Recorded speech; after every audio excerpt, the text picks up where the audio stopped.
Porn and panic attacks. What's the connection? I'm Dr. Trish Leigh, brain health coach and sex addiction recovery coach. So if you've had a panic attack and you watch pornography and you're like, I have no idea where that panic attack came from, which I hear from my clients a lot, I want you to know that the porn cycle is one that will create autonomic nervous system dysfunction in your brain and your central nervous system. What that means is essentially it will stress your nervous system out. And at the core of panic attacks is a nervous system that is stuck in stress activation. Now, if you've heard me here before, you know that if you're caught in a porn cycle, you're likely caught in what I call the 4D dopamine cycle.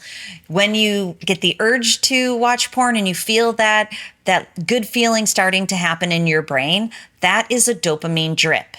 Once you get that drip, it's basically going to pull you towards watching porn. That's the dopamine deluge, the flood. Your brain starts feeling good as you start to consume pornography. When you stay in that session long enough, and if you couple it with masturbation, what happens is now you flood your system and you end up in a dopamine drowning state. Now that all feels good to you, but it is stressing out. It's a negative energy event that's stressing out your nervous system, and inherently it leads to the fourth D, which is a dopamine deficit back in your life. Now it means instead of high levels of dopamine, there's low levels of dopamine and there's high levels of cortisol, the hormone for stress. So basically you're left in stress activation all the time that you're not consuming porn. What this can do is raise that baseline anxiety level in your brain and your body. And then before you know it, you have a panic attack because that baseline anxiety has shifted. And something, a stressor, even a minor one, can make it so it's the straw that breaks the camel's back. So instead of having 0 anxiety level, now you have 9.9, and a minor stressor can put you over the edge. And so many people I work with find themselves in the emergency room having every test done just to be told they are fine.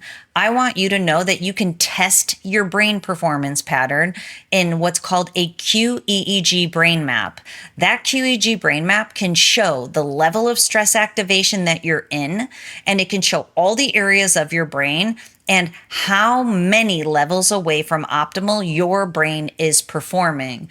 This brain pattern that I call strain brain will contribute to the boiling over. The boiling over will lead to drained brain, and drained brain is associated with erectile dysfunction and sexual arousal dysfunction. So if you've had a panic attack and you also struggle with sexual arousal dysfunction, I want you to know it's all related. It's arousal dysfunction in your brain.